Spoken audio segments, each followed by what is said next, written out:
Hello students, welcome to DNS. मैं आपकी zoology tutor. आज हम लोग पढ़ेंगे पोस्ट ट्रांसक्रिप्शनल मॉडिफिकेशंस के बारे में। तो ट्रांसक्रिप्शन क्या है, ये आई होप आपको सबको पता होगा। चलिए तो स्टार्ट करते हैं, लेकिन इसको स्टार्ट करने से पहले कुछ चीजें जो है वो आपको पता होनी चाहिए, नहीं तो ये टॉपिक समझ में नहीं आएगा।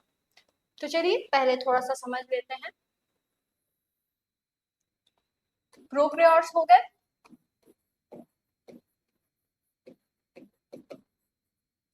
यूकैरियोट्स हो गए।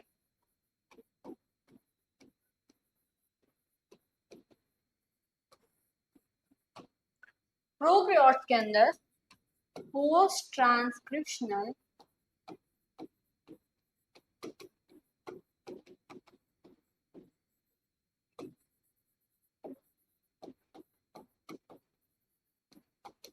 मॉडिफिकेशंस नहीं होते हैं।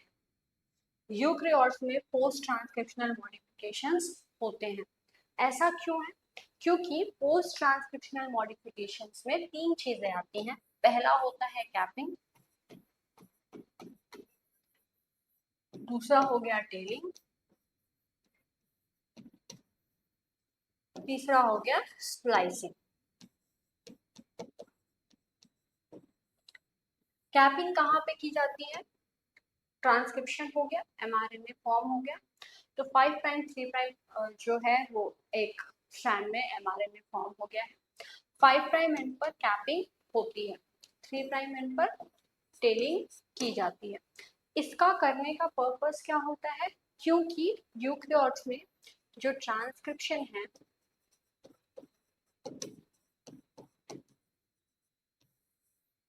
ये सेल हो गया, ये न्यूक्लियस हो गया, ये ट्रांसक्रिप्शन न्यूक्लियस के अंदर हुआ था एंड इसके बाद ट्रांसलेशन करने की जरूरत है। ट्रांसलेशन कहाँ पे होगा? साइटोप्लाज्म में होगा। तो अगर ऐसा ही हमारे में साइटोप्लाज्म में आ जाएगा तो क्या होगा? साइटोप्लाज्म में आते ही वहां पे बहुत सारे जो एक्सोन्यूक्लियसेस हैं वो प्रेजेंट होंगे एंड वो इसे डिग्रेडेट कर सकते हैं। इसी से बचाने के लिए 5 prime capping and 3 prime telling की जाती है, ताकि जो 5 प्राइम एंड है एंड 3 प्राइम एंड है वो उस डीएनए का बचा हुआ रहे। ठीक है, sorry, 5 prime and and 3 prime and जो एमआरएनए फॉर्म हुआ है वो बचा हुआ रहे, ताकि फिर जब इसका ट्रांसक्रिप्शन हो गया, एमआरएनए बन गया, 5 प्राइम कैपिंग 3 प्राइम टेलिंग, ये सब चीजें हो गई, फिर ये साइटोप्लाज्म में आएगा तो वहां पे एक्सोन्यूक्लियसेस जो है ये इनके ऊपर अटैक नहीं कर पाएंगे। ठीक है, तो यहाँ पे अगर आप देखेंगे तो 5 prime capping and 3 prime capping further जो ट्रांसलेशन है उसके लिए भी इम्पोर्टेंट होता है, उसको हेल्प करता है। ठीक है, इस वजह से कैपिंग टेलिंग होती है। एंड स्प्लाइसिंग क्यों होती है भाई? स्प्लाइसिंग इसलिए होता है क्योंकि जब आप यूकैरियोट का जीन पढ़े होंगे तो उसमें आप देखे होंगे कि एक्सॉन एंड इंट्रॉन्स दोनों ही प्रेजेंट होते हैं। तो एक्सॉन इंट्रॉन्स क्या है?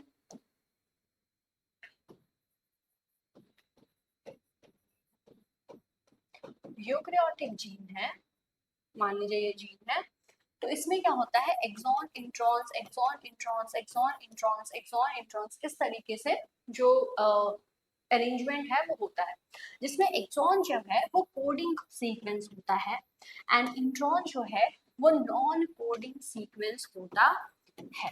तो अब जब एमआरएनए बन गया, अब इन नॉन कोडिंग सीक्वेंस को रखने का क्या फायदा? क्यों? क्योंकि फर्दर ये ट्रांसलेशन में कोडिंग तो करेंगे नहीं, प्रोटीन के लिए तो हेल्पफुल है नहीं, तो इसको लेके चलने का क्या मतलब है? तो इसे रिमूव किया जाता है एंड यही रिमूवल का प्रोसेस जो है वो स्प्लाइसिंग कहलाता है।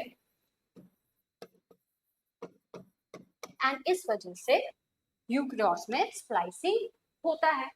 प्रोकैरियोट्स में क्या होता है? प्रोकैरियोट्स में जो है वो ट्रांसक्रिप्शन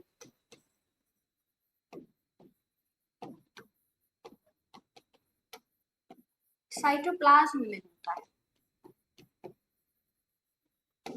एंड ट्रांसलेशन जो है वो भी साइटोप्लाज्म में होता है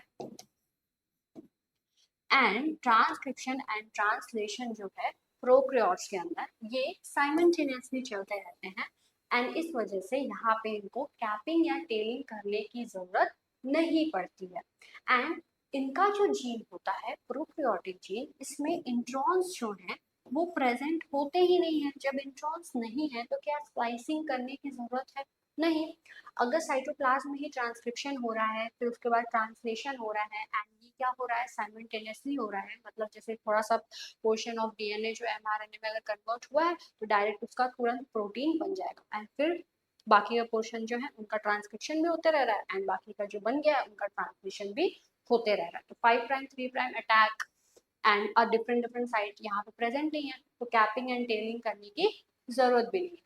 इंट्रॉन्स भी नहीं प्रेजेंट है तो स्प्लाइसिंग की भी जरूरत नहीं है एंड ओवरऑल जो पोस्ट ट्रांसक्रिप्शनल मॉडिफिकेशन है वो प्रोकैरियोट्स में इनकी जरूरत है ही नहीं। तो ये चीज समझ में आई, पोस्ट ट्रांसक्रिप्शनल मॉडिफिकेशन किन में होता है, यूकैरियोट में होता है। ठीक है, चलिए अब जो बच्चे पूरा लेक्चर अच्छे से अटेंड किए होंगे उनके लिए तो ये कुछ नहीं है, उनके लिए तो ये रिवीजन हो गया। लेकिन कोई अगर ऐसा स्टूडेंट है जो कि पहली बार देख रहा है तो उसके लिए ये जानना बहुत ज्यादा जरूरी है। ठीक है, तो पोस्ट ट्रांसक्रिप्शनल मॉडिफिकेशन क्या होते हैं? ठीक है, पोस्ट ट्रांसक्रिप्शनल मॉडिफिकेशन की अगर हम लोग बात करें तो इसमें होता क्या है कि जो प्राइमरी ट्रांसक्रिप्ट बना है आरएनए पॉलीमरेज द्वारा। आरएनए पॉलीमरेज क्या है? आरएनए पॉलीमरेज एक एंजाइम है जो कि क्या कराता है, ट्रांसक्रिप्शन की प्रोसेस कराता है एंड ट्रांसक्रिप्शन की प्रोसेस से जो एमआरएनए बनता है उसे क्या कहते हैं, प्राइमरी ट्रांसक्रिप्ट कहते हैं। आई होप ये चीज समझ में आ रही होगी। अब नॉर्मली अब इनका क्या होता है, इनके बाद इनका अल्टरेशन होता है एंड ये जो अल्टरेशन हो रहा है इसको पोस्ट ट्रांसक्रिप्शनल प्रोसेसिंग या पोस्ट ट्रांसक्रिप्शनल मॉडिफिकेशन कहा जाता है। प्रोकैरियोट्स में क्या होता है, एमआरएनए जो है वो ट्रांसक्राइब होता है directly from the DNA template and यहाँ पे इमीडिएटली इनका जो है प्रोटीन सिंथेसिस हो जाता है, मतलब वही साइमल्टेनियसली ट्रांसक्रिप्शन एंड ट्रांसलेशन चलता रहता है with in the cytoplasm. Eukaryotes में क्या होता है कि यहाँ पे जो प्राइमरी ट्रांसक्रिप्ट है, यहाँ पे जो प्राइमरी ट्रांसक्रिप्ट बच्चों बना है ये क्या है, एचएनआरएनए है। ठीक है, अब ये एचएनआरएनए को इसका ट्रांसलेशन होने से पहले जो पोस्ट ट्रांसक्रिप्शनल प्रोसेसेस है वो होना बहुत ज्यादा जरूरी है। अब ये एचएनआरएनए इससे पहले की ये क्या होता है, सबसे पहले ये प्रोसेस होता है एंड प्रोसेस होकर के एमआरएनए में कन्वर्ट होता है। ये एमआरएनए में कन्वर्ट होता है मतलब एक्टिव फॉर्म में आता है एंड ये जो है ये प्रोसेस कहाँ पे होती है, बहुत इंपॉर्टेंट चीज, या फिर पोस्ट ट्रांसक्रिप्शनल प्रोसेस कहाँ होती है, तो ये सेल के न्यूक्लियस में होता है। तो इसे आप जल्दी से नोट कर लीजिए। फिर हम लोग तीनों जो प्रोसेसेस हैं बहुत अच्छे और बहुत इंपॉर्टेंट प्रोसेसेस हैं उनके बारे में पढ़ेंगे। एग्जाम में जब भी आप अगर पीवाईक्यू देखेंगे तो पोस्ट ट्रांसक्रिप्शनल मॉडिफिकेशन में या तो पूरा प्रोसेस पूछ लेगा कि पोस्ट ट्रांसक्रिप्शनल मॉडिफिकेशन क्या है या कहाँ होता है, कैसे होता है, या फिर डायरेक्ट कोई एक स्टेप भी पूछ सकता है जैसे एक्सप्लेन द कैपिंग प्रोसेस और टेलिंग प्रोसेस या स्प्लाइसिंग क्या है, ऐसे भी क्वेश्चंस बनते हैं। तो इसके अंदर जितने भी टॉपिक्स हैं बहुत इंपॉर्टेंट है, अच्छे से समझिएगा, इजी है, समझ में आ जाएंगे। तो पोस्ट ट्रांसक्रिप्शनल मॉडिफिकेशन जो है आरएनए का वो तीन तरीके से होता है।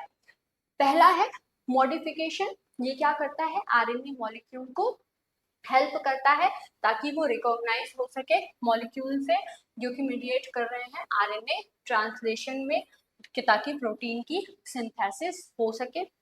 दूसरी चीज ये है कि क्यों होता है ये, तो दूसरी चीज ये है कि during the post transcriptional processing कुछ प्रोसेस जो है कुछ पोर्शंस जो है आरएनए चेन के वो नहीं सपोज होते हैं कि वो जो है प्रोटीन में कन्वर्ट होंगे, मतलब इंट्रॉन्स की बात चल रही है, तो इस वजह से इनको क्या किया जाता है, इनको कट कर दिया जाता है उस सीक्वेंस में एंड इस वजह से जो पोस्ट ट्रांसक्रिप्शनल प्रोसेसिंग है ये क्या करती है, ये हेल्प करती है कि जो इफिशिएंसी है प्रोटीन की वो इंक्रीज हो एंड ये अच्छे से सिंथेसाइज हो एंड ये जो है ओनली स्पेसिफिक जो प्रोटीन कोडिंग आरएनए है वही जाए कहाँ पे, साइटोप्लाज्म में, और सिर्फ उन्हीं का ट्रांसलेशन हो ताकि जो इंट्रॉन्स है वो रिमूव हो जाए एंड जो कोडिंग सीक्वेंस है जिनसे प्रोटीन का सचमुच लेना देना है, जिनसे प्रोटीन बनेंगे, वही सिर्फ और सिर्फ साइटोप्लाज्म में पहुंचे एंड जो इफिशिएंसी है प्रोसेस की वो इंक्रीज हो। उसके बाद without the post transcriptional process, अगर ये प्रोसेस नहीं हुआ तो प्रोटीन सिंथेसिस जो है वो सिग्निफिकेंटली क्या हो जाएगा, स्लो हो जाएगा। एंड अगर हम लोग बात करें तो ये जो है बहुत ज्यादा लॉन्ग टाइम लेगा ट्रांसलेशन कराने में एंड ये जो है आसानी से रिकॉग्नाइज नहीं कर पाएगा आरएनए मॉलिक्यूल्स को एंड सिग्निफिकेंटली मोर आरएनए जो है उनकी अननेसेसरी ट्रांसलेट जो है वो होंगे। तो अगर हम लोग एक क्वेश्चन एराइज करें कि अगर पोस्ट ट्रांसक्रिप्शनल प्रोसेसेस नहीं हुए तो क्या होगा, तो अटैक तो होगा ही पहली चीज 5 प्राइम एक्सोन्यूक्लियस 3 प्राइम एक्सोन्यूक्लियस की। उसके बाद इंट्रॉन्स प्रेजेंट होंगे एंड एक्सॉन्स भी प्रेजेंट होंगे। इंट्रॉन्स अगर प्रेजेंट है तो एफिशिएंसी डिक्रीज हो जाएगी, ट्रांसलेशन का जो प्रोसेस है वो स्लो हो जाएगा एंड बहुत सारे अननेसेसरी जो आरएनए है उनका भी ट्रांसलेशन होगा। तो ये सारी चीजें जो है ओवरऑल प्रोसेस को इफेक्टिव नहीं बनाएगी, स्लो डाउन कर देगी, जिसके वजह से बहुत ज्यादा हार्म होगा एंड इसलिए पोस्ट ट्रांसक्रिप्शनल प्रोसेस कराना बहुत ज्यादा जरूरी है।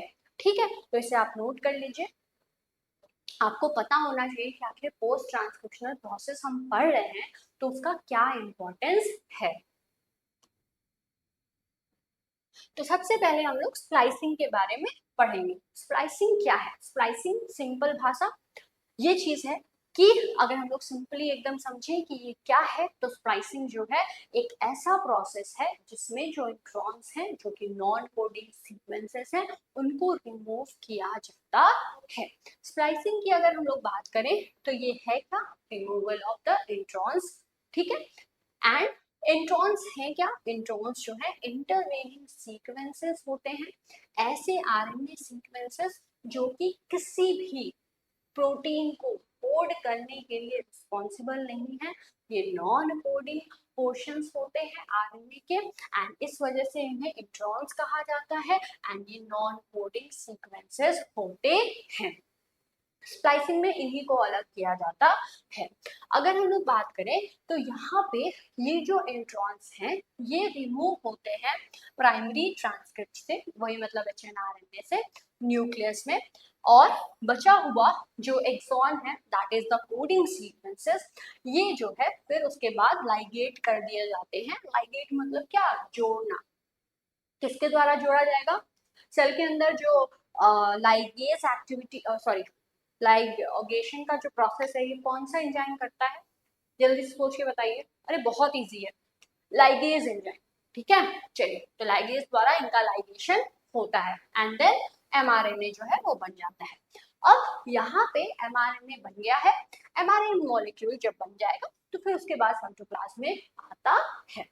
अब यहाँ पे जो मॉलिक्यूलर मशीन है जो कि इस टास्क को, इस प्रोसेस को करा रही है, ये क्या कहलाती है, ये स्प्लाइसोसोम कहलाती है। फर्दर अगर आप हायर क्लासेस में जाएंगे तो वहां पे आप देखेंगे कि स्प्लाइसिंग दो तरीके से होती है, introns mediated and spliceosome mediated. तो स्प्लाइसोसोम पे ज्यादा अभी जोर मारा जाता है, उसके द्वारा ज्यादा पढ़ा जाता है, लेकिन सिर्फ ऐसा नहीं है कि स्प्लाइसिंग जो है सिर्फ और सिर्फ स्प्लाइसोसोम से ही होता है। ठीक है, स्प्लाइसोसोम के साथ साथ स्प्लाइसिंग जो है दूसरा तरीका ये भी होता है कि इंट्रॉन मेडिएटेड स्प्लाइसिंग भी होता है। तो अभी हम लोग पढ़ते हैं स्प्लाइसोसोम के बारे में। तो अगर हम लोग बात करें कि स्प्लाइसोसोम है क्या, तो स्प्लाइसोसोम एक कॉम्प्लेक्स स्ट्रक्चर है जो कि क्या करता है, जो कि स्प्लाइसिंग कराता है, इंट्रॉन्स को रिमूव कराता है एंड जो एक्सॉन्स बचे हुए हैं उनको लाइगेज अटैच कर देता है जिससे एमआरएनए बन जाता है। स्मॉल न्यूक्लियर आरएनए मॉलिक्यूल्स जो है वो रिकॉग्नाइज करते हैं स्प्लाइस साइट को with in the pre mRNA and यहाँ पे ये जो एक्साइज इंट्रॉन है ये रिलीज हो जाते हैं as a lariat structure and further जब ये इनका जो रिमूवल है जब ये हो जाता है तो ये इंट्रॉन्स फर्दर क्या होते हैं, अब जब निकाल दिया गया है तो निकाल के क्या अब क्या आरती थोड़ी उतारी जाएगी, अब इनका डिग्रेडेशन ही होगा ना, तो अब ये जो है डिग्रेडेट हो जाते हैं। डिग्रेडेशन के लिए क्या होता है, लाइसोसोम में जाएंगे वहां पे डिग्रेडेट हो जाएंगे, ठीक है, या प्रोटियोसोमल डिग्रेडेशन भी हो सकता है, ठीक है, तो इस तरीके से इनका डिग्रेडेशन हो जाएगा। उसके बाद इंट्रॉन्स की अगर हम लोग स्लाइसिंग की बात करें तो नॉन कोडिंग डीएनए जो है जो कि फाइंड किया जाता है most of the eukaryotic gene में, ये जो है ये नॉन कोडिंग सीक्वेंसेस यही इंट्रॉन्स कहलाते हैं। ऐसे जीन्स जो है स्प्लिट स्ट्रक्चर्स के होते हैं एंड इन्हें स्प्लिट जीन्स कहा जाता है, जिनके पास कोडिंग सीक्वेंस तो प्रेजेंट है ही लेकिन इस कोडिंग सीक्वेंस के साथ साथ नॉन कोडिंग सीक्वेंसेस भी प्रेजेंट होते हैं। तो यहाँ पे 3 क्वेश्चन बने हैं। पहली चीज क्या है, पहली चीज ये है कि स्प्लिट जीन क्या होता है, तो ऐसे जीन जो कि क्या होते हैं जिनके पास इंट्रॉन एंड एक्सॉन दोनों प्रेजेंट होता है उसे स्प्लिट जीन कहते हैं, यूकेरियोट्स के स्प्लिट जीन्स होते हैं। दूसरी चीज कोडिंग सीक्वेंस को और क्या कहते हैं, कोडिंग सीक्वेंस को एक्सप्रेसिंग सीक्वेंस या एक्सॉन कहा जाता है। नॉन कोडिंग सीक्वेंस को क्या कहा जाता है, नॉन कोडिंग सीक्वेंस को इंटरवेनिंग सीक्वेंस या इंट्रॉन्स कहा जाता है। ठीक है, समझ में आ गया। चलिए अब यहाँ पे ये जो एंटायर जीन है ये क्या होता है, ये ट्रांसक्राइब होगा। अब ट्रांसक्राइब हुआ है, ट्रांसक्रिप्शन हुआ है तो क्या बनेगा, लॉन्ग आरएनए मॉलिक्यूल बनता है। इसके बाद ये जो इंट्रॉन्स हैं ये क्या होंगे, ये स्प्लाइसिंग द्वारा रिमूव हो जाते हैं एंड इस समय पे सिर्फ और सिर्फ जो एक्सॉन है यही एमआरएनए में प्रेजेंट होता है। तो ओवरऑल जो प्रोसेस है जो कि इस सीक्वेंस को आरएनए से रिमूव कर रही है फिर उसके बाद जो एक्सॉन है उसको अटैच कर रही है, इसी प्रोसेस को आरएनए स्प्लाइसिंग कहते हैं। यहाँ पे जो मैकेनिज्म है आरएनए स्प्लाइसिंग की वो वैरी करते रहती है depending on the type of the intron and अगर हम लोग बात करें तो बहुत सारे different types of pre mRNA present होते हैं। उनमें से अगर 2 मेजर टाइप की बात करें तो वो होगा G U A G and A U A G introns जो कि कहाँ पे पाए जाते हैं, जो कि eukaryotic nuclear protein coding genes में प्रेजेंट होते हैं। ठीक है, तो इसे आप नोट कर लीजिए।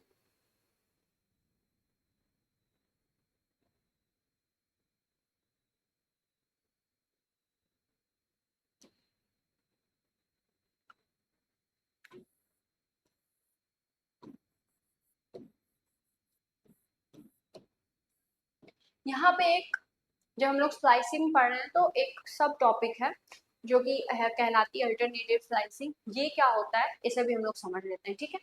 तो अल्टरनेटिव स्लाइसिंग क्या होता है, अल्टरनेटिव जो पैटर्न है आरएनए स्लाइसिंग का जिसकी वजह से सिंथेसिस होता है टिश्यू स्पेसिफिक प्रोटीन्स का, जैसे कि एंटीबॉडीज हो गए या अदर स्ट्रक्चर्स हो गए, ये प्रोसेस अल्टरनेटिव स्लाइसिंग के अंदर आता है। यहाँ पे होता क्या है कि जैसे मान लीजिए प्री एमआरएनए मॉलिक्यूल है कुछ जीन का, ये स्प्लाइस हो गया है। अब ये जब इनकी स्प्लाइसिंग हो गई है तो इसमें इंट्रॉन्स प्रेजेंट है, सॉरी स्प्लाइसिंग हो गई है, इंट्रॉन्स रिमूव हो गए हैं, एक्सॉन सिर्फ प्रेजेंट है। अब इन एक्सॉन्स का किस तरीके से अरेंजमेंट हो रहा है उस बेसिस पे नए नए कॉम्बिनेशन ऑफ प्रोटीन्स जो हैं वो बनते हैं एंड यही प्रोसेस जो है अल्टरनेटिव स्प्लाइसिंग कहलाता है एंड ये टिश्यू स्पेसिफिक मैनर में वर्क करते हैं। अगर हम लोग बात करें तो ये जो अल्टरनेटिव स्प्लाइसिंग है ये कर क्या रहा है, ये प्रोड्यूस कर रहा है मल्टीपल वेरिएशन को, जो कि एक सेम एमआरएनए से different set of variation produce हो रहे हैं, डिफरेंट सेट ऑफ प्रोटीन्स जो है वो प्रोड्यूस हो रहे हैं, जिसकी वजह से डाइवर्स सेट ऑफ जो प्रोटीन्स हैं वो सिंथेसाइज हो रहे हैं from a given set of the gene and introns जो है ये तो रिमूव हो गए हैं प्राइमरी ट्रांसक्रिप्ट से न्यूक्लियस के अंदर, यहाँ पे बस एक्सॉन बचा है। अब एक्सॉन क्या हो गया है, वो लाइगेट हो गया है, लाइगेट हो गया है, एमआरएनए बन गया है। अब जब ये रिमूवल हो गया है इंट्रॉन का, मेच्योर एमआरएनए सिर्फ और सिर्फ प्रेजेंट है। एंड यहाँ पे जब ये न्यूक्लियस को छोड़ के साइटोप्लाज्म में आ रहा है through the process that is nuclear membrane, तो यहाँ पे फर्दर इसका ट्रांसलेशन होता है। ट्रांसलेशन से पहले आरएनए जो ये जो अल्टरनेटिव स्प्लाइसिंग की प्रोसेस है ये भी होती है, जिसकी वजह से होता क्या है कि मान लीजिए जैसे ये क्या है, ये हो गया एक HNRNA जिसमें इंट्रॉन्स भी प्रेजेंट है एंड एक्सॉन्स भी प्रेजेंट है। ठीक है, तो मान लीजिए ये एक्सॉन हो गया, ये इंट्रॉन हो गया, एक्सॉन हो गया, इंट्रॉन हो गया, एक्सॉन हो गया, इंट्रॉन हो गया, एक्सॉन हो गया। ठीक है, इस तरह से प्रेजेंट है। स्प्लाइसिंग से इंट्रॉन्स तो रिमूव हो गया, सिर्फ और सिर्फ ये E1 हो गया, E2 हो गया, E3 हो गया, E4 हो गया। ठीक है, तो सिर्फ और सिर्फ एक्सॉन्स प्रेजेंट है। अब ये एक्सॉन्स जो है ये प्रेजेंट है।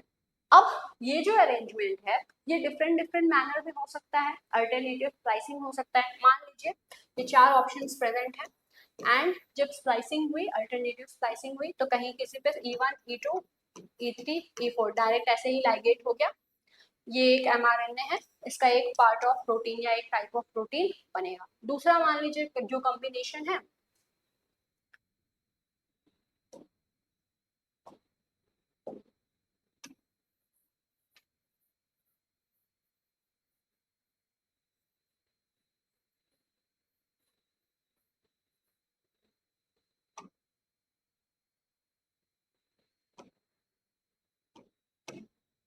दूसरा मान लीजिए जो कॉम्बिनेशन है वो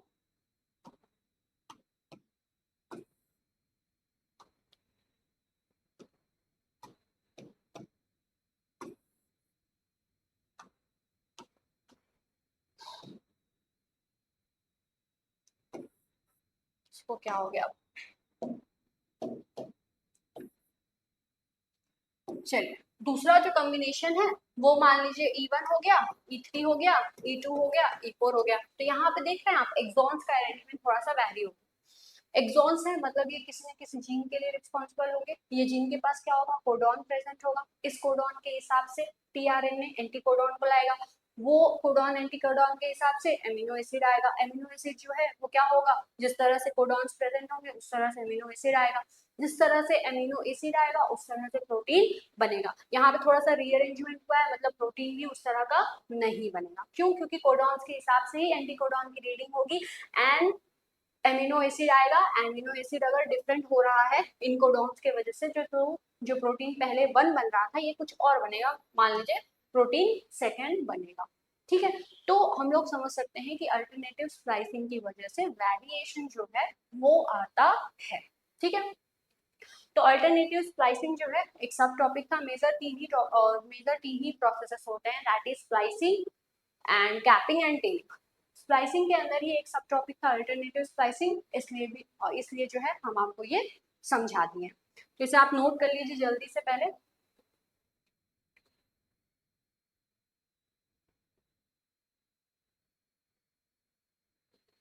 हो गया, चलिए दूसरा टॉपिक पढ़ लेते हैं, दैट इज स्प्लाइसिंग। सॉरी, दूसरा टॉपिक पढ़ लेते हैं, दैट इज 5 प्राइम कैपिंग।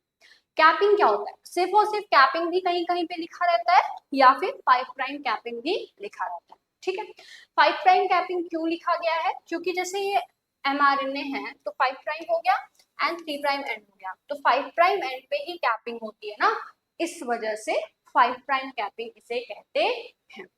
तो कैपिंग जो है क्या, कैपिंग एक पहला मॉडिफिकेशन है जो कि किया जाता है to the RNA polymerase second transcribed RNA, that is RNA transcribe. और यहाँ पे इस चीज का मतलब समझिए,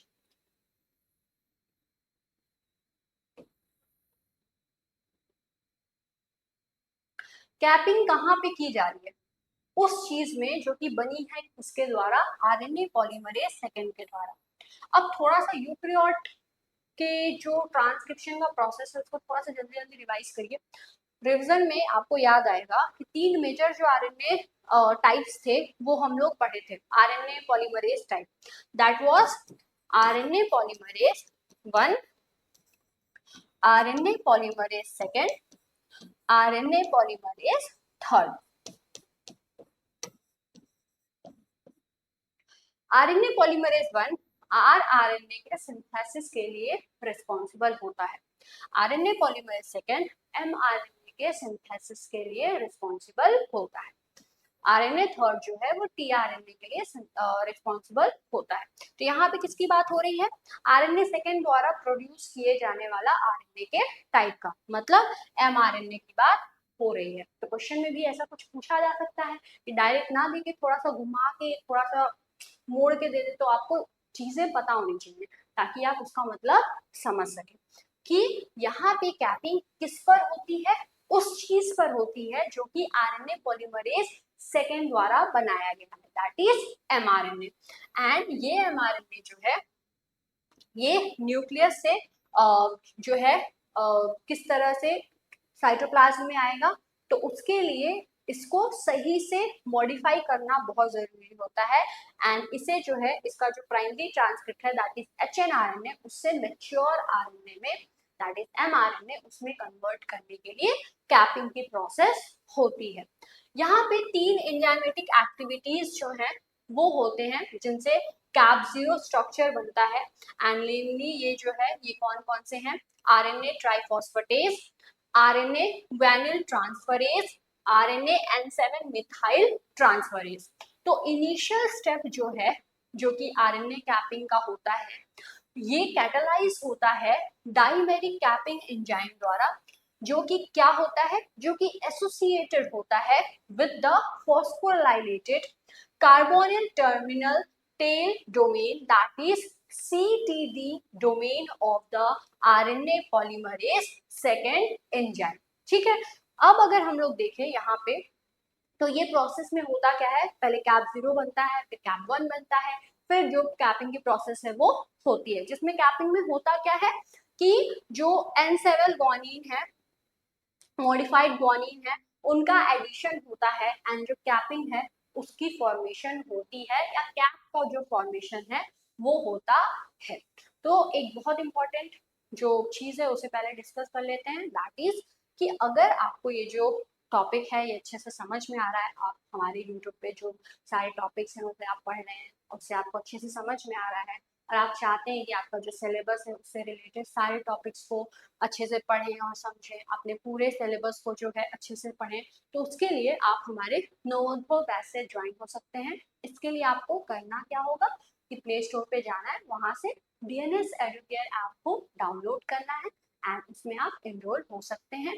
फीस देखिए, फीस यहाँ पे लिखा हुआ है. एंड मोस्ट इम्पॉर्टेंट, यहाँ पे आप DNS20 जो कूपन कोड है उसको आप यूज कर सकते हैं, जिससे आपको 20% डिस्काउंट जो है वो मिलेगा.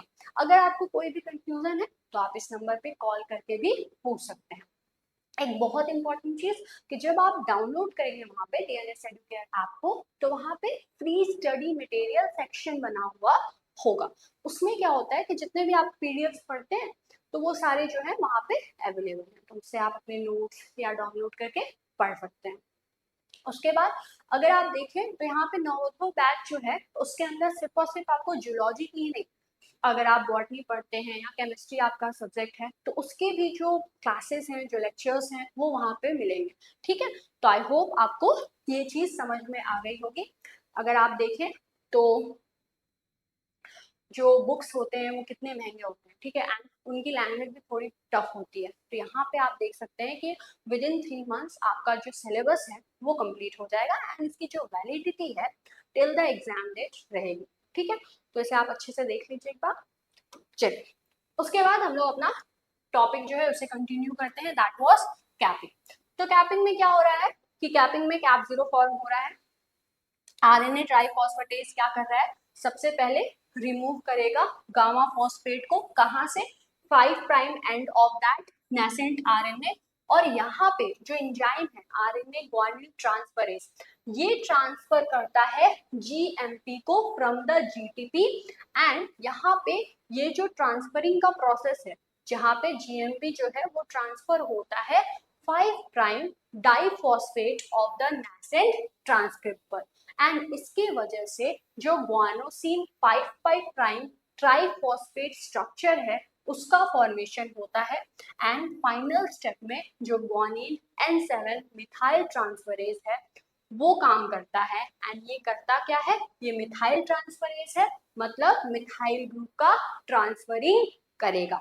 तो मिथाइल ग्रुप जो है from the F adenosine methionine to the N7 position of the guanine at the 5 prime end of the nascent RNA, ये जो है ये मिथाइल ग्रुप को ट्रांसफर कर देता है। ठीक है, तो 7 मिथाइल ग्वानिन जो है इस तरह से इसका फॉर्मेशन होता है at the 5 prime end of the mRNA। तो यहाँ पे अगर आप देखें कि अगर हम लोग बात करें mRNA की, तो अगर mRNA जो है उसके पास मिथाइल ग्रुप है कौन से पोजीशन पर, N7 position of the guanine पर एट द 5 प्राइम एंड, तो ये क्या कहलाता है, ये कहलाता है कैप 0।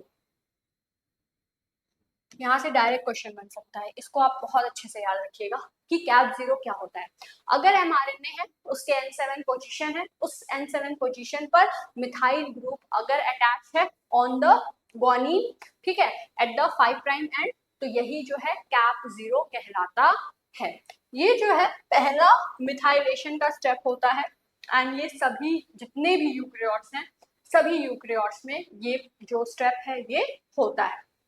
उसके बाद कुछ हायर या कह सकते हैं कुछ एडवांस यूकेरियोट्स हैं जिनमें ये मिथाइल ग्रुप जो है इनका एडिशन और भी होता है at the second base. And ये जो है ये तभी होगा जब जो पोजीशन है वो किसके द्वारा ऑक्यूपाई होगा, वो एडेनिन द्वारा ऑक्यूपाई होगा। जैसे पहले ग्वानिन पे हो रहा था ना, अब सेकेंड जो मिथाइलेशन होगा वो किस पे होगा, वो एडेनिन पर होता है। उसके बाद ये रिएक्शन होगा एंड यहाँ पे जो मिथाइल ग्रुप का जो एडिशन है वो कैसे होता है, यहाँ पे जो N5 पोजीशन है एडेनिन का, वहां पे जो मिथाइल ग्रुप है वो अटैच होता है। तो अगर आप कैप 0 को देखें तो कैप 0 में क्या हो रहा था, ग्वानिन पर हो रहा था, कौन से पोजीशन पर, N7 पर हो रहा था। अगर एडवांस यूकेरियोट्स की बात करें तो उसमें फिर से सेकंड जो है मिथाइलेशन होता है एंड ये कहाँ पे होता है, एडेनिन पर होता है। कौन से पोजीशन पर होता है, N5 पर होता है। तो इसे आप नोट कर लीजिए, इसे आप 2-3 बार रिवाइज करिएगा तो याद हो जाएगा। ठीक है, अब यहाँ पे अगर हम लोग कैपिंग की बात करें तो जो कैपिंग हो रही है प्री mRNA में, ये इसमें हो क्या रहा है, इसमें एडिशन हो रहा है 7 मिथाइल गुआनोसिन का, दैट इज शॉर्ट फॉर्म में इसे M7G भी कहा जाता है। तो वही मतलब 7 मिथाइल गुआनोसिन। तो यहाँ पे ये जो 7 मिथाइल गुआनोसिन है ये कौन से एंड पर ऐड हो रहा है, कैपिंग हो रहा है 5 प्राइम एंड पर ऐड होगा।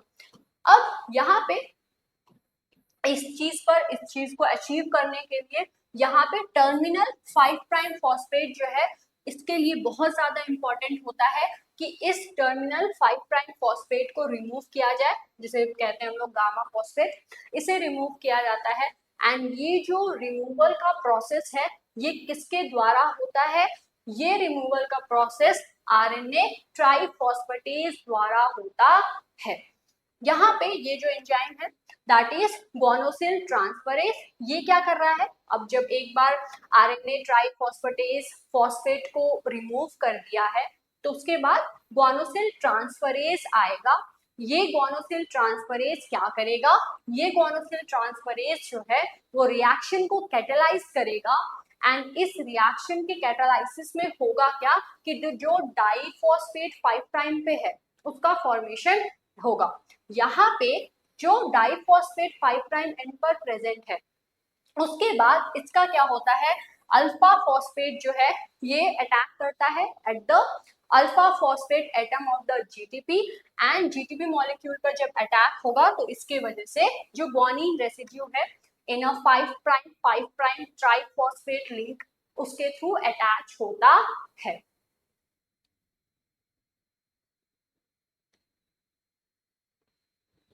अब यहाँ पे जो एंजाइम है guanine N7 methyl transferase that is cap MTase भी इसे कहा जाता है। तो ये क्या कर रहा है, ये क्या करता है कि मिथाइल ग्रुप जो है एस एडिनोसिल मेथियोनिन को यहाँ से ये जो है गुआनिन रिंग पर मिथाइल ग्रुप जो है वो ट्रांसफर कर देता है।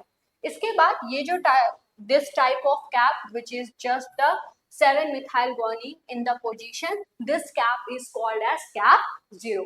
यहाँ पे जो राइबोस है, एडजेसेंट न्यूक्लियोटाइड का जो राइबोस शुगर है, ये क्या हो सकता है, या फिर मिथाइलेटेड हो सकता है, एंड यहाँ पे अगर इनका मिथाइलेशन हो रहा है तो ये कैप 1 को जनरेट करता है। अगर हम लोग मिथाइलेशन की बात करें तो जो मिथाइलेशन हो रहा है न्यूक्लियोटाइड का, जो कि डाउनस्ट्रीम है ऑफ द आरएनए मॉलिक्यूल में, यहाँ पे ये फर्दर कैप 2 को जनरेट करेगा, फिर उसके बाद कैप 3 जनरेट होगा, एंड इस तरह से फर्दर जो कैप्स हैं वो जनरेट होते हैं। एंड अगर हम लोग बात करें कि ये जो केस है, यहाँ पे जो मिथाइल ग्रुप है ये ऐड होता है at the 2 prime OH group of the ribose sugar पर। एंड जो कैप है वो करता क्या है, कैप जो है वो प्रोटेक्शन का काम करता है, प्रोटेक्शन जो है वो उसे प्रोवाइड करता है at the 5 prime end of the primary RNA transcript from the attack of the ribonucleases. And इनकी जो स्पेसिफिसिटी है वो कैसे होती है, 3 प्राइम से 5 प्राइम फॉस्फोडाइएस्टर बॉन्ड्स के थ्रू। ठीक है, तो इस तरह से ओवरऑल जो कैपिंग है वो क्या करता है कि जो 5 प्राइम एक्सोन्यूक्लियेसेस हैं उनसे प्रोटेक्ट करने का काम करता है। आई होप आपको न्यूक्लियेसेस क्या होते हैं वो पता होगा, नहीं तो आप कंफ्यूज हो रहे होंगे। चलिए थोड़ा सा बता देते हैं न्यूक्लियेसेस क्या होते हैं।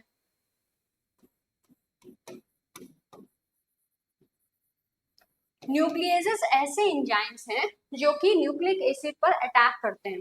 ठीक है, न्यूक्लिक एसिड क्या है, डीएनए आरएनए। न्यूक्लियेसेस 2 तरह के होते हैं।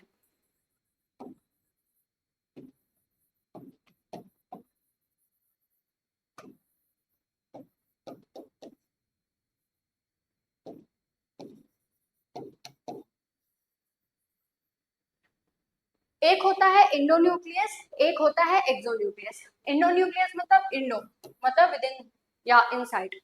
ऐसे न्यूक्लियसेस जो कि न्यूक्लिक एसिड को कहीं मिडिल पोर्शन पे कट करें विद इन। ठीक है, एक्सोन्यूक्लियसेस क्या होते हैं, एंड पोर्शन पर कट करते हैं। अब इसी वजह से एक्सोन्यूक्लियसेस 2 तरह के होंगे, 5 प्राइम एक्सोन्यूक्लियस,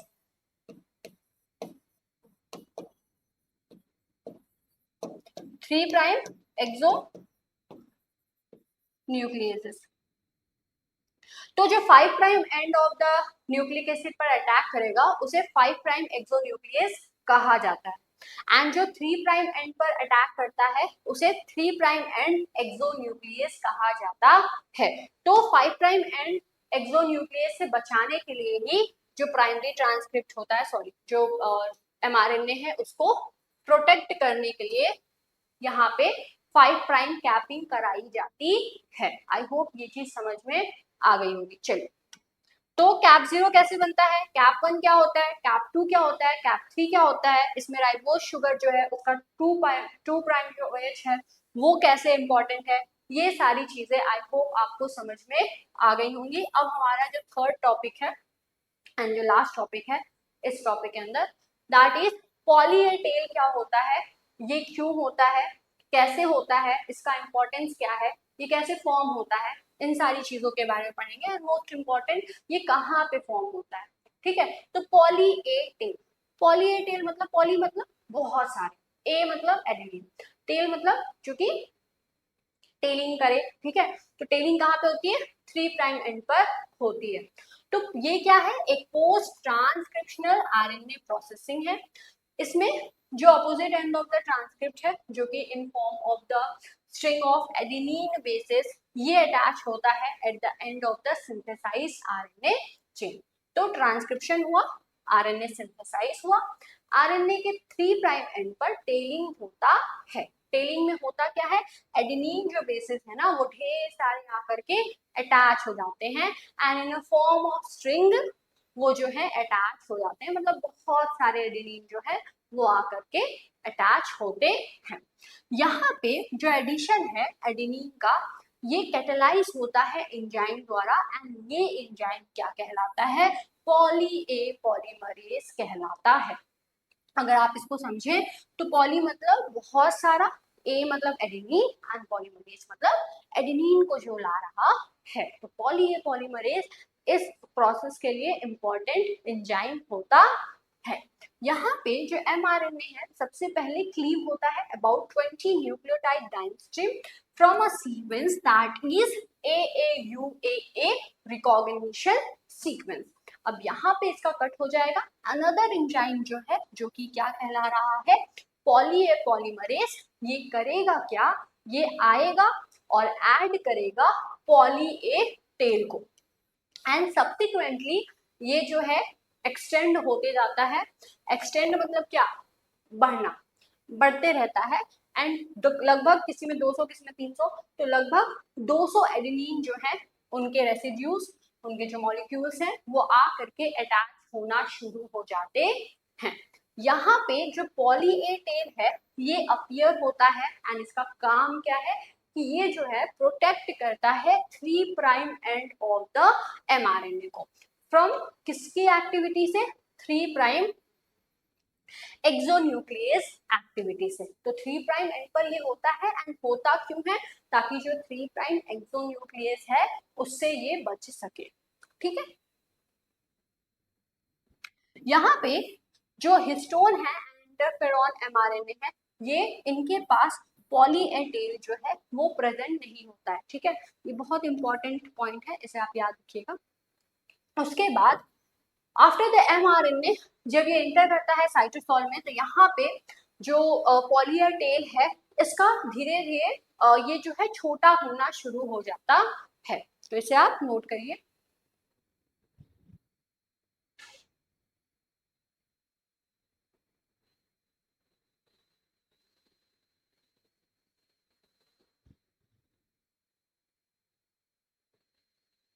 इसमें जो मेजर एंजाइम है वो है पॉली ए पॉलीमरेज और कितने रेसिड्यूज ऐड होते हैं, लगभग 200 एमिनो एसिड रेसिड्यू। कैसे ऐड होते हैं, सबसे पहले जो है mRNA वो क्लीव होता है 20 न्यूक्लियोटाइड डाउनस्ट्रीम, जहाँ पे एक रिकॉग्निशन सीक्वेंस होता है that is AAUAA recognition sequence. चलिए, उसके बाद अब ये जो क्लीवेज हुआ है और एडिनाइलेशन हुआ है, एडिनाइलेशन मतलब क्या, कई बार ऐसा होता है कि हम लोग बस रटते जाते हैं, पढ़ते जाते हैं, बेसिक नहीं पता होता है। एडिनाइलेशन मतलब एडेनिन का ऐड होना। ठीक है, तो क्लीवेज हो गया है, एडिनाइलेशन भी हो गया है। अब ये जो है प्राइमरीली कब होता है, if a poly adenylation sequence जो है जो कि 5 प्राइम से 3 प्राइम एंड पर लोकेटेड रहता है towards the 3 prime and and ये सीक्वेंस होता क्या है, AAUAA सीक्वेंस। तो यहाँ पे पहले क्लीवेज होता है, फिर पॉली पॉलीमरेज आता है एंड वो एडेनिन के रेसिड्यूज को ऐड करना शुरू करता है। अब यहाँ पे ये process 3 prime end of the premature mRNA पर होता है। फिर उसके बाद जो है, इसके बाद अनदर सीक्वेंस जो है जो कि यूजुअली 5 प्राइम 3 प्राइम डायरेक्शन में CS सीक्वेंस होता है, ये प्रेजेंट होगा एंड ये ही जो है यही साइट होता है किस चीज का, क्लीवेज करने का। एक GU रिच सीक्वेंस जो है वो यूजुअली प्रेजेंट होता है further the downstream on the pre mRNA molecule. Most recently ये जो है डेमोन्स्ट्रेट किया गया है कि जो अल्टरनेट सिग्नल सीक्वेंस है जैसे कि UG-US सीक्वेंस, ये जो है upstream of the cleavage site पे भी ये डायरेक्ट कर सकते हैं एंड इनके वजह से ये जो है डायरेक्ट क्लीवेज एंड जो पॉलीएडेनाइलेशन है in the absence of the AAUAA sequence, इनके एब्सेंस में ये भी एज अ क्लीवेज साइट की तरह या क्लीवेज सिग्नल की तरह एक्ट कर सकते हैं and with this two signal not mutually independent and also exist as coexist. ठीक है, तो ये जो है पहले आप इसे नोट करिए। तो आप देख सकते हैं कि जो क्लीवेज है उसके लिए जो क्लीवेज सिग्नलिंग है वो कितने ज्यादा इंपॉर्टेंट है। उसके बाद जब ये सिंथेसिस हो गई है सीक्वेंस एलिमेंट्स की, तो सेवरल मल्टीपल सब यूनिट प्रोटीन्स जो है वो ट्रांसफर होते हैं आरएनए मॉलिक्यूल पे एंड यहाँ पे जो ट्रांसफर हो रहा है इन sequence specific binding proteins cleavage का। ठीक है, ये इन बाइंडिंग प्रोटीन्स का ये क्लीवेज होना एंड पॉलीएडेनाइलेशन जो है वो होते हैं। एंड यहाँ पे जो है binding proteins that is called as cleavage and polyadenylation specific protein that is CPSF ये आएंगे। Cleavage factor 1 that is CF1 ये रहता है। Cleavage stimulation factor that is CSTF वो जो है वो रहेगा। एंड ये जो है from the RNA polymerase second, ये सारे के सारे जो है ये स्पेसिफिक बाइंडिंग प्रोटीन्स हैं जो कि क्लीवेज एंड पॉलीएडेनाइलेशन एंड जो प्रोसेस है उसमें RNA पॉलीमरेज का हेल्प करते हैं। यहाँ पे जो तीन फैक्टर्स हैं ये बाइंड होते हैं इन सीक्वेंस एलिमेंट के साथ। एंड यहाँ पे जो AAUAA सिग्नल सीक्वेंस है ये क्या करता है, ये डायरेक्टली बाइंड होता है by the CPSF। And for the UGUA dependent processing site यहाँ पे बाइंडिंग होती है मल्टी प्रोटीन कॉम्प्लेक्स की। एंड ये किसके द्वारा होता है, क्लीवेज फैक्टर 1 द्वारा होता है। यहाँ पे जो रिजल्टेंट प्रोटीन कॉम्प्लेक्स फॉर्म हुए हैं इनके पास एडिशनल क्लीवेज फैक्टर्स जो हैं एंड जो एंजाइम है पॉलीएडेनाइलेज पॉलीमरेज ये जो है ये प्रेजेंट होंगे। इसके बाद ये जो कॉम्प्लेक्स है ये क्लीव करेगा RNA को between the polyadenylation sequence and the GU rich sequence at the cleavage site जो कि मार्क होता है by the 5 prime CA3 sequence द्वारा। यहाँ पे जो पॉलीमरेज है उसके बाद ये ऐड करना शुरू करता है 200 units of the adenine to the new 3' end of the RNA polymerase। And यहाँ पे जो एडिशन होता है ये ATP के हेल्प से होता है। एंड एज द पॉलियर टेल जैसे ही सिंथेसाइज होगी यहाँ पे ये बाइंड होती है multiple copies of the poly A binding proteins द्वारा। एंड ये जो है ये प्रोटीन प्रोटेक्ट करते हैं इनको 3' एंड को किससे, राइबोन्यूक्लियेज से, ताकि राइबोन्यूक्लियेज जो है इस 3' एंड को डिग्रेडेट ना कर पाए। एंड यहाँ पे जो है बहुत सारे जो कॉम्प्लेक्सेस हैं CCR4 कॉम्प्लेक्स ये सारे जो हैं ये प्रेजेंट होंगे। एंड ओवरऑल मेन जो पर्पस है वो यही है कि 3' एंड जो है उसको प्रोटेक्ट किया जाए किससे, राइबोन्यूक्लियेज से। ठीक है, तो इसे आप पहले नोट कर लीजिए।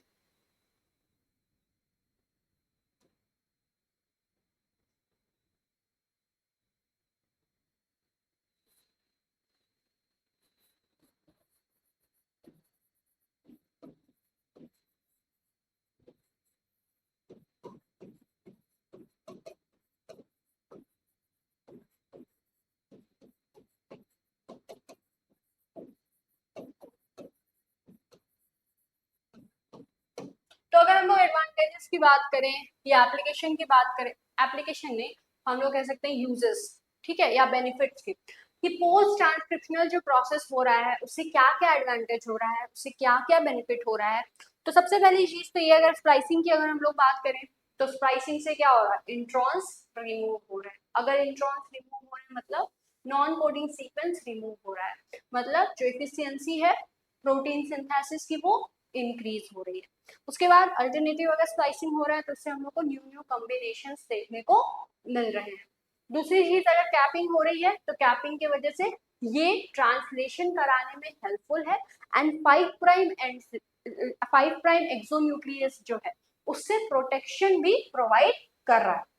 उसके बाद अगर हम लोग टेलिंग की बात करें तो टेलिंग जो है 3' एंड एक्सोन्यूक्लियस से प्रोटेक्ट कर रहा है। तो अगर हम लोग एडवांटेजेस की बात करें तो क्या क्या है, चलिए डिस्कस करते हैं। सबसे पहला है protection from the degradation. Protection provide कर रहा है ये डिग्रेडेशन से, कैसे, 5' एंड और 3' एंड को जो है ये प्रोटेक्ट कर रहा है बाय द एक्सोन्यूक्लियस एक्टिविटी। ठीक है, 5' exonuclease activity and 3' exonuclease activity. तो जो सिंगल स्टैंडर्ड आरएनए है जो कि इनहेरेंटली अनस्टेबल होता है, इनकी मॉडिफिकेशंस होते हैं एंड ये क्या होते हैं, इन्हें प्रोटेक्ट किया जाता है ताकि ये ब्रेक डाउन ना हो सके एंजाइम्स द्वारा। कौन से एंजाइम्स द्वारा, 5' एंड 3' एक्सोन्यूक्लियस द्वारा। एंड यहाँ पे जो है बिफोर इनका जो ट्रांसलेशन हो रहा है इससे पहले किसी भी तरह से इनका जो डिग्रेडेशन है वो ना हो। दूसरी चीज ये है कि इफिशिएंट प्रोटीन सिंथेसिस कराई जाए, मतलब अगर रिमूवल हो रहा है नॉन कोडिंग रीजंस का, दैट इज इंट्रॉन्स का, तो उसके वजह से सिर्फ और सिर्फ protein coding regions that is exons वो सेल में रह रहे हैं, एंड सेल को इस चीज की इंश्योरिटी दे रहे हैं कि सेल के अंदर जो करेक्ट प्रोटीन है वो उसी की सिंथेसिस होगी, एफिशिएंसी इंक्रीज होगी, प्रोसेस फास्ट होगा, अननेसेसरी जो आरआरएनए है, टीआरएनए है, एमआरएनए है वो इन्वॉल्व नहीं होंगे, एंड ओवरऑल एमआरएनए जो है कोडिंग वाला सिर्फ वही ट्रांसलेशन में जाए।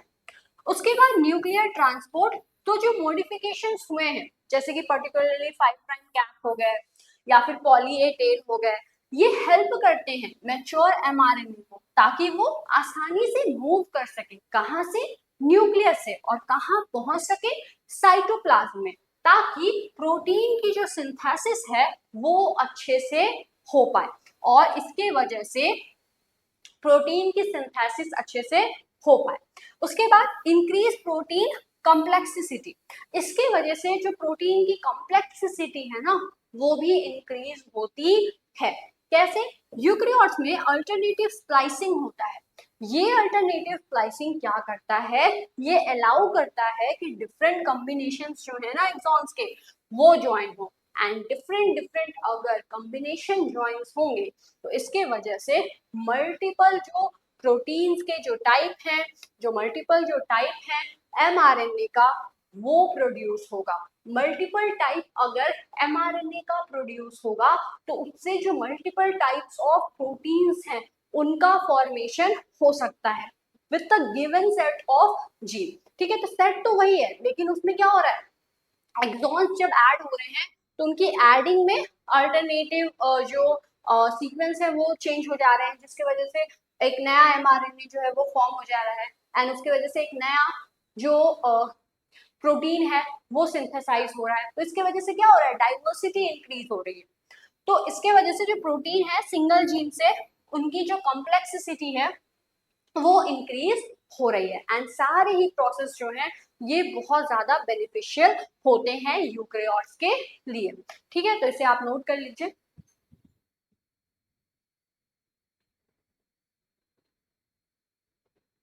तो यूकेरियोट्स खुद ही इतना एक कॉम्प्लेक्स ऑर्गेनिज्म है, तो उसमें उसको उसके जो ट्रांसलेशन है उसको और इजी बनाने के लिए पोस्ट ट्रांसक्रिप्शनल प्रोसेसेस होते हैं। ठीक है, तो आई होप आपको ये टॉपिक अच्छे से समझ में आ गया होगा। चलिए एक बहुत ही इंपॉर्टेंट चीज है जो कि डिस्कस कर लेते हैं। बहुत सारे ऐसे स्टूडेंट्स हैं जो कि हमारे जो लेक्चर्स हैं उन्हें अटेंड करते हैं, उन्हें ये नहीं पता रहता है कि हमारा जो है न्यू जो नवोत्सव बैच है वो चल रहा है, जिसके अंदर आप जो है आपके जो सेमेस्टर एग्जाम्स हैं उनका पूरा सिलेबस वहाँ पे डिस्कस हो रहा है। वहाँ पे जो है आपके हर टॉपिक्स जो है अच्छे से पढ़ाए जाते हैं, एंड इसके अंदर आपको प्रीवियस ईयर क्वेश्चन पेपर्स मिलते हैं, एंड हैंड रिटन नोट्स मिलता है, लाइव जो डाउट क्लासेस हैं वो होते हैं। तो ये सारी चीजें जो हैं आपके लिए बहुत ज्यादा बेनिफिशियल हो सकती हैं। अगर आपको किसी भी तरह का कंफ्यूजन है तो आप इस नंबर पे कॉल करके भी पूछ सकते हैं। आपको इसके लिए करना क्या होगा, आपको जो है प्ले स्टोर पे जाना है, वहां से डीएनएस एडुकेयर ऐप को डाउनलोड करना है, एंड आप उसमें एनरोल हो सकते हैं। एक बहुत ही इंपॉर्टेंट चीज जो कि है कि जब आप डीएनएस एडुकेयर ऐप पे जाएंगे तो वहां पे फ्री स्टडी मटेरियल का सेक्शन मिलेगा। वहां पे आपको जो फ्री नोट्स जो है और वो अवेलेबल है, उसको आप डाउनलोड करके पढ़ सकते हैं। एंड जब आप बैच से ज्वाइन होंगे तो इसके अंदर आपको सिर्फ और सिर्फ जूलॉजी की क्लासेस नहीं मिलेंगी। अगर आप जैसे बॉटनी के भी जो सिलेबस हैं एंड जो लेक्चर्स हैं वो वहाँ पढ़े हुए हैं, एंड जो केमिस्ट्री है, केमिस्ट्री की भी क्लासेस चलती हैं, तो आपका जो भी सब्जेक्ट है बॉटनी या केमिस्ट्री वो भी आपके लिए वहाँ पे अवेलेबल होता है। तो आई होप आपको सारी चीजें बहुत अच्छे से समझ में आ गई होंगी। एक बहुत इंपॉर्टेंट चीज कि आप जो है DNS20 जो कूपन कोड है उसको यूज कर सकते हैं, जिससे आपको 20% जो डिस्काउंट है वो मिलेगा आपके फीस में। तो आई होप आपको सारी चीजें बहुत अच्छे से समझ में आ गई होंगी। एट लास्ट अगर आपको ये लेक्चर अच्छे से समझ में आया है तो आप जो है हमारे नवोत्सव बैच से ज्वाइन हो सकते हैं। आई होप सारी चीजें आपको बहुत अच्छे से समझ में आ गई होंगी। तो thanks for watching this video. मिलते हैं हम लोग नेक्स्ट लेक्चर में एक नए टॉपिक के साथ। तब तक के लिए thanks for watching this video.